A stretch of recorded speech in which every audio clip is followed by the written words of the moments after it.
आज अश्विन शुक्ल पक्षातील अष्टमी तिथी. अष्टमी तिथीलाच नवरात्राची 8वी माळ म्हणतात. या दिवशी नवरात्रीचा 8वा दिवस असतो. 8व्या माळेचा मंत्र, 8व्या माळेचा नैवेद्य, 8व्या माळेला कोणत्या देवीचं पूजन करायचं आहे याची संपूर्ण माहिती आपण मागच्या व्हिडिओमध्ये जाणून घेतली होती. आज अष्टमी तिथीवर महालक्ष्मीचं पूजन कसं करावं, या दिवशी देवीच्या आरत्या कशा करतात, या दिवशी पूजनाची जी संपूर्ण विधी आहे जाणून घेणार आहोत. त्यामुळे व्हिडिओमध्ये शेवटपर्यंत राहा. नवरात्रीचा 8वा दिवस अष्टमीचा. या दिवशी देवीला वेगवेगळे पदार्थ नैवेद्यामध्ये दाखवून प्रसन्न केलं जाते. देवीची ओटी भरून देवीला प्रसन्न केलं जाते. आणि एक पद्धत असते ती कुंकुमार्जनाची. आपल्या हिंदू धर्मामध्ये श्रीयंत्राला खूप महत्त्व आहे आणि श्रीयंत्रावर कुंकुमार्जन करण्याची एक विधी आहे. जो कोणी विधिवतपणे श्रीयंत्रावर कुंकुमार्जन करतो त्याला सर्व सिद्धी प्राप्त होतात. त्याच्या घरामध्ये कुंकुमार्जन केल्यामुळे बरकत मिळते आणि त्याच्या सर्व इच्छा पूर्ण होतात. तर जाणून घेऊया या संदर्भातली संपूर्ण माहिती. नवरात्रीची 8वी माळ महागौरीची आहे. महागौरीला गुलाबी रंग अतिप्रिय असल्यामुळे या दिवशी गुलाबी रंगाचे वस्त्र घालून गुलाबी रंगाच्या फुलांची माळ देवीला अर्पण करतात आणि विधिवतपणे महागौरीचं पूजन करून आपली भक्ती देवीला अर्पण करतात. तर या दिवशी महागौरीसोबतच दुर्गा देवीच्या 9 रूपांचं पूजन केलं जाते. अष्टमीला केलेल्या पूजनाला महालक्ष्मी पूजन म्हणतात. या दिवशी देवीच्या आरत्या करतात. या दिवशी देवीला पुरणाचा नैवेद्य दाखवतात, पुरणाचे दिवे दाखवतात, तसेच कळकण्या बांधून देवीची आराधना करतात. दुर्गाष्टमीचं पूजन हे अत्यंत महत्त्वाचं असते. या दिवशी हवन पूजन सुद्धा केलं जाते. तसेच अष्टमी तिथीला दुर्गा देवीच्या 8व्या रूपाचं पूजन म्हणजे महागौरी या देवीचं पूजन केलं जाते आणि या देवीच्या पूजनामुळे भक्तांच्या सर्व इच्छा पूर्ण होतात आणि त्यांना सर्व त्रासापासून मुक्ती मिळते. आपल्या देवी पुराणामध्ये आणि श्री दुर्गा सप्तशतीच्या पाठामध्ये देवीचे महात्म्य सांगितलेले आहे. कोणताही पुरुष देव ज्यावेळी दैत्यांचा संहार झाला होता त्यावेळी कोणत्याच पुरुष देवाची शक्ती कामात पडली नाही, मात्र स्त्री देवतेची शक्ती कामात पडली. म्हणूनच म्हणतात की जसे दुर्गा देवीचे अनेक रूप आहेत तसे स्त्रीचे सुद्धा अनेक रूप आहे. म्हणून अष्टमीच्या दिवशी या अनेक रूपांचं पूजन केले जाते.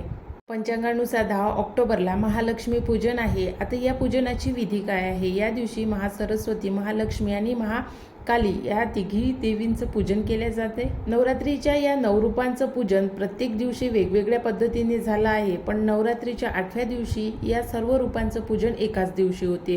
आता या पूजनाच्या 2 विध्या सांगितलेल्या आहेत. तांदळाच्या पिठाच्या उकडीपासून देवीचा मुखोटा तयार करून त्या मुखोट्याची पूजा करावी. तो मुखोटा पुरुषानेच बनवलेला असावा. त्या मुखोट्याला महालक्ष्मीच्या सुंदर रूपाप्रमाणे अलंकार घालून त्याला सजवावे. ज्याप्रमाणे देवीची अलंकार घालून उभी असलेली मूर्ती दिसते त्याप्रमाणे तो अलंकार घालून सजवलेला मुखोटा तयार करावा आणि त्या मुखोट्याचे पूजन नदीवरच्या 7 खड्यांसोबत करावे. नदीवरचे 7 खडे म्हणजे असं म्हणतात की त्या 7 आसरा आहे. ज्या आसरा नदीवर किंवा नदीच्या काठावर, तिथे नदीच्या आजूबाजूला त्या राहतात आणि त्या सुद्धा दैवी रूपात असतात आणि दैत्य रूपात सुद्धा असतात. म्हणून नवरात्रीमध्ये या 7 आसरा देव्या आहेत, तर या देव्यांचं सुद्धा पूजन या महागौरीसोबत करावं किंवा नवरात्रीच्या अष्टमीला करावं. आता हे महालक्ष्मीचं पूजन संध्याकाळच्या वेळी राहते, मात्र होम हवन हे सकाळीच पूजाविधी संपन्न होऊन संध्याकाळी देवीच्या आरत्या राहतात. कडाकण्या बांधणी करून देवीची संपूर्ण पूजा केली जाते आणि या दिवशी घागऱ्या फुंकल्या जातात. तसेच या दिवशी गरबा दांडिया करून देवीला प्रसन्न केलं जाते. होम हवन करून त्या हवनामध्ये सर्व नकारात्मकता स्वाहा केली जाते, सर्व संकटे स्वाहा केले जातात. म्हणून या तिथीवर आपल्या घरी हवन करणे, तसेच कन्यापूजन करणे आणि आपल्या कुलदेवीचा कुळाचार करणे महत्त्वाचे मानले जाते. त्यामुळे जर तुम्ही अष्टमीच्या दिवशी हवन घरी करत असाल तर अतिशय शुभ दिवस आहे, नक्की करा. आणि कन्यापूजन तर तुम्ही अष्टमीच्या दिवशी करायलाच पाहिजे. नवमी तिथीला केलं तरी चालेल. मग एका कन्येचं पूजन करायचं आहे, 2 कन्येचं पूजन करायचं आहे किंवा मग आपल्या घरी जर कन्या असेल तिचंच पूजन करायचं आहे तर कन्यापूजन करायचं आहे. तुम्हाला जितक्या जास्त कन्या मिळेल, 9 कन्यांचं विधान आहे. जर तुम्हाला 9 कन्या मिळाल्या तर अतिशय उत्तम. त्यांच्यामध्ये एक मुलगा असतोच. कन्यापूजनाचा संपूर्ण व्हिडिओ मी आपल्या चॅनलवरती टाकलेला आहे. जर तुम्ही तो बघितला नसेल तर नक्की बघा. आणि जर आजूबाजूला खरंच मुली नसतील, कन्या नसतील, तर मग तुम्ही एका मुलीचं पूजन केलं तरी चालेल आणि एका मुलाचं सुद्धा पूजन करावं. तर अष्टमी तिथीला पूजन कसं करावं, पूजनाची संपूर्ण विधी काय आहे? देवी भागवत पुराणानुसार दुर्गा सप्तशतीचे मंत्र हे अष्टमीच्या दिवशी हवनाच्या वेळी दुर्गा सप्तशतीच्या 13व्या अध्यायाच्या मंत्रांचे पठण करण्याचे विधान आहे आणि हे मंत्र अत्यंत शक्तिशाली असल्यामुळे या मंत्राचं उच्चारण आपल्या घरामध्ये अवश्य व्हावं. आपल्या घरामध्ये दुःख, कष्ट, दारिद्र्य, आरोग्याविषयीचे प्रश्न किंवा एकमेकांचं पटत नसेल, पती पत्नींचं पटत नसेल, मुलं बाळं ऐकत नसतील तर अशा सर्व समस्यांसाठी होम हवन करणे अत्यंत आवश्यक असते. म्हणजेच एकंदरीत अग्नी आपल्या घरामध्ये प्रज्वलित करून आपल्या ज्या समस्या आहेत त्या अग्नीमध्ये मंत्रोच्चाराने जाळल्या जातात किंवा त्या समस्यांची होम हवनामध्ये आहुती दिली जाते. म्हणून हे होम हवन अष्टमीच्या दिवशी केले जाते. आणि जर तुम्ही अष्टमीच्या दिवशी होम हवन करत नसाल तर देवी पुढे होम हवन केलं जाते. ज्या ठिकाणी देवी बसवली असेल त्या ठिकाणी अष्टमीच्या दिवशी मोठं होम हवन असते आणि प्रत्येकच ठिकाणी हे होम हवन केलं जाते. तर तुम्ही जर घरी होम हवन करत नसाल तर ते देवीपाचं जे होम हवन आहे तिथे जाऊन तुम्ही पूजन करावं. आणि जर हे होम हवन तुम्ही घरी करत असाल तर त्याची विधी काय आहे तर पूर्व दिशेला चौकोनी विटा रचून यज्ञवेदी तयार करून घ्यावी. या यज्ञवेदीलाच होमकुंड सुद्धा म्हणतात किंवा यज्ञकुंड म्हणतात. आणि या यज्ञकुंडात चांगली शुद्ध माती, सुगंधित द्रव्ये टाकावेत. आणि जर हे यज्ञकुंड तुम्ही बनवलं नसेल तर मग पुजाऱ्याकडे यज्ञकुंड ऑलरेडी असते, त्यामध्ये या ज्या सर्व वस्तू आहे त्या टाकाव्या. तसेच यज्ञाच्या एका बाजूला एका चौरंगावर पूजा मांडून घ्यावी आणि त्या पूजनामध्ये आपल्या कुलदेवीचे टाक ठेवावे किंवा मग कुलदेवीचा फोटो किंवा मूर्ती असेल तर ते ठेवावी. आधी चौरंगावर लाल कपडा अंथरून घ्यावा, त्यावर तांदूळ ठेवावे आणि तांदूळाचे जर अष्टकमल काढत असाल तर अष्टकमल सुद्धा काढू शकता. आणि त्यावर 2 कलश आपल्याला ठेवायचा आहे, एक पाण्याने भरलेला कलश आणि एक धान्याने भरलेला कलश, ज्यामध्ये तुम्ही तांदूळ किंवा मग गहू, पण शक्यतो तांदूळ ठेवले जाते तर तुम्ही धान्याने भरलेला एक कलश ठेवावा. कलश स्थापन कसा करायचा असतो तर याचा सुद्धा व्हिडिओ आपल्या चॅनलवरती आहे. तर या व्हिडिओमध्ये जास्त माहिती सांगत नाही.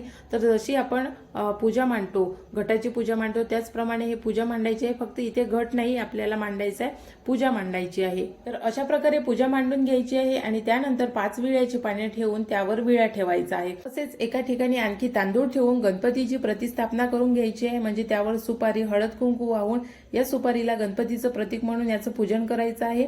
आणि कलशासमोर 5 फळे, 5 विड्याची पाने, 5 खारका, 5 बदाम, खोबऱ्याची जे वाटी असते ती, तसेच देवीच्या ओटीचं संपूर्ण साहित्य पूजनामध्ये ठेवावं. आणि पाटाच्या डाव्या बाजूला मातृका म्हणून 17 सुपाऱ्यांची स्थापना करून घ्यावी. आणि ज्या व्यक्तीला हे मंत्र येत असेल अशा व्यक्तीने या हवनाचं पूजन करावं. शक्यतोवर असा विचार केला जातो की हवन म्हणजे ब्राह्मण पंडित जी आले त्यांनाच कारण मंत्रोच्चारण येते, साधारण व्यक्तीला हा मंत्रोच्चारण येणार नाही. म्हणून मग काय करावं तर तुम्हाला जो मंत्र येत असेल तुम्ही 13व्या अध्यायामध्ये मंत्र बघावा आणि त्यातला तुम्हाला जो सोपा मंत्र वाटत असेल त्या मंत्रांचं उच्चारण करावं. आणि अतिशय सोप्या भाषेत तुम्हाला सांगायचं झाल्यास तर हे म्हणावं: आधी व्याधी जरा पीडा मृत्यू परिहार द्वारा समस्त अरिष्ट ग्रह पीडा दोष निवारणार्थ स्थिर लक्ष्मी कीर्ती लाभ शत्रू पराजय रुद्राभिष्ट सिद्धयर्थ गणपती पूजन करीशे. तर हे म्हणून आपल्याला पूजन सुरू करायचं आहे आणि हवनामध्ये स्वाहा स्वाहा म्हणायचं आहे. तसेच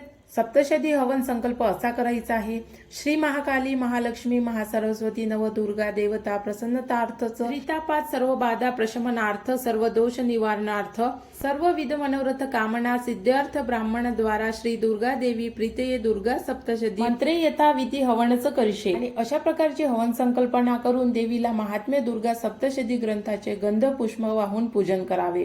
ओम नमो दैवे महादेवे शिवाय सतत नमः नमः प्रकृते भद्राय नियता प्रणता स्मताम अशा प्रकारचा मंत्र बोलून ओम गणगणपते स्वाहा या मंत्राची 108 वेळा आहुती द्यावी. तसेच ओम अंबिकाई स्वाहा या मंत्राची सुद्धा 108 वेळा आहुती द्यावी. आणि अशा प्रकारे मंत्रोच्चारण करून हवन पूजन करावं. तर अशा प्रकारे नवरात्रीच्या अष्टमी तिथीला हवन पूजन केलं जाते आणि हे हवन पूजन आपल्या सर्व समस्यांना मुक्ती देण्यासाठी असते. आणि तसेच या दिवशी आपल्या कुलदेवीचा सुद्धा कुळाचार करावा लागतो. आणि देवीचा कुळाचार करते वेळी काही स्त्रियांना पूर्णाचे दिवे जर येत नसेल तर त्यांनी साध्या कणकीचे दिवे बनवावे. आणि साध्या कणकीचे जरी दिवे येत नसेल तर जसे येते तसे निदान 5 दिवे तरी बनवावे. त्यानंतर मग देवीची ओटी कशी भरावी. जर तुम्ही बाहेर ठिकाणी राहत असाल आणि आपलं जे मेन ठिकाण आहे, आपलं देवीचं जे मंदिर आहे ते दूर असेल आणि तुम्ही तिथे जाणे शक्य नसेल, तर मग आपल्या आजूबाजूला जिथेही देवीचं मंदिर असेल त्या मंदिरामध्ये जाऊन देवीची ओटी भरावी. आणि ज्या स्त्रियांनी घट बसवला नसेल, अखंड दिवा सुद्धा लावलेला नसेल, तर त्यांनी सुद्धा देवीची ओटी भरावी, देवीचा कुळाचार करावा. आपली जे कुळदेवी आहे त्या कुळदेवीचं पूजन नवरात्रामध्ये तरी तुम्ही अवश्य करावं. आता आणखी एक प्रश्न येईल की आम्ही घट बसवला नाही तर होम हवन कसं करावं किंवा करावं की करू नये. तर आपापल्या इच्छेनुसार जर तुम्हाला होम हवन करायचं असेल तर तुम्ही करू शकता. आणि घट बसला पाहिजे किंवा अखंड दिवा असलाच पाहिजे असं नाही. अष्टमीच्या दिवशी आपण घरी पूजन करू शकतो, तर त्या पूजनामध्ये होम हवन सुद्धा करू शकतो. आणि ज्यांना होम हवन करणे घरी शक्य नाही अशा लोकांनी दुर्गादेवी जवळ होम हवन अष्टमीच्या दिवशी असतेच, तर तिथे जाऊन तुम्ही होम हवनाचं पूजन करावं. आता या दिवशी कुंकुमार्जन कसं करावं. असं म्हणतात ना, सर्व मंगल्ये मांगल्ये शिवे सर्वार्थ साधिके शरण्ये त्र्यंबके गौरी नारायणी नमोस्तुते. अशी देवीला आपली प्रार्थना अर्पण करून या दिवशी देवीचा फोटो समोर ठेवून श्रीयंत्र यासाठी पाहिजे आहे, तर देवीचा फोटो समोर ठेवून त्यापुढे श्रीयंत्र ठेवावं आणि श्रीयंत्राचा अभिषेक करावा.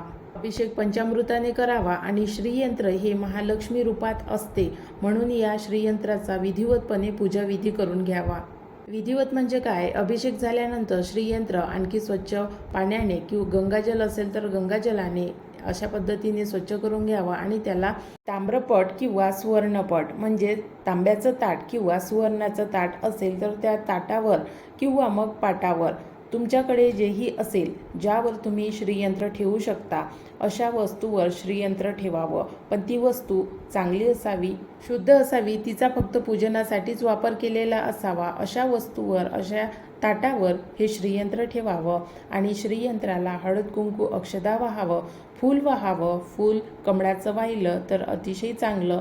या श्रीयंत्राला धूपदीप दाखवून त्यानंतर मृगी मुद्रेने, मृगी मुद्रा म्हणजेच उजव्या हाताचा अंगठा, मधलं बोट आणि अनामिका, आपण रिंग फिंगर म्हणतो, अशा या 3 बोटांनी हे कुंकुमार्जन आपल्याला श्रीयंत्रावर करायचं आहे.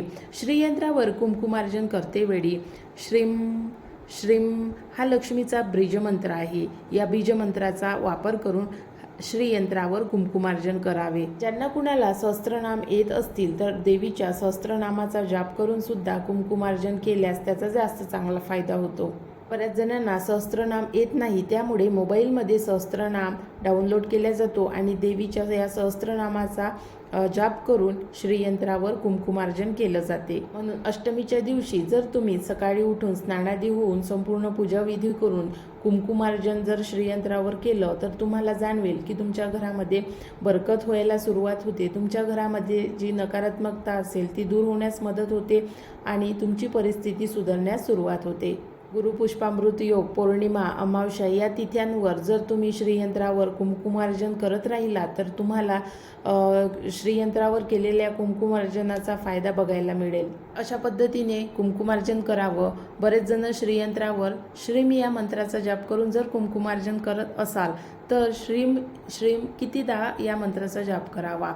10,000 20,000 म्हणजेच 1 तास 2 तास तुमच्याच्याने जितकं जास्त बसणं होईल तितकं जास्त बसून श्रीम या मंत्राचा जाप करून कुंकुमार्जन केलं तर श्रीम हा लक्ष्मी बीजमंत्र आहे, तो सिद्ध होतो आणि आपल्या ज्या मनोकामना आहेत त्या पूर्ण होण्यास मदत होते. आणि लक्ष्मी सहस्त्रनामाचा जर जाप केला तर त्याचा सुद्धा फायदा होतो. अष्टमीच्या दिवशी या पद्धतीने श्रीयंत्रावर कुंकुमार्जन करावं. श्रीयंत्रावर केलेल्या कुंकुमार्जनाचं नंतर काय करावं, म्हणजे या कुंकुवाचं काय करावं, तर हे कुंकू अतिशय शुद्ध झालेलं असते, खूप शक्तिशाली झालेलं असते, तर त्यामुळे ते एका स्वच्छ डबीमध्ये भरून ठेवावं. आणि जिथे आपले महत्त्वाचे कामं असतात त्या ठिकाणी जर या कुंकुवाचा टिळा लावून गेलं तर ती कामे सिद्ध होतात. अशा या कुंकुमार्जनाचा फायदा होतो. आशा करते तुम्ही व्हिडिओ पूर्ण बघितला असेल. जर तुम्हाला काही समस्या असेल तर तुम्ही कमेंट्स करून विचारू शकता. नवीन व्हिडिओमध्ये नवीन माहितीसोबत 9व्या माळेसोबत लवकरच भेटू. आजचा व्हिडिओ बघितल्याबद्दल धन्यवाद.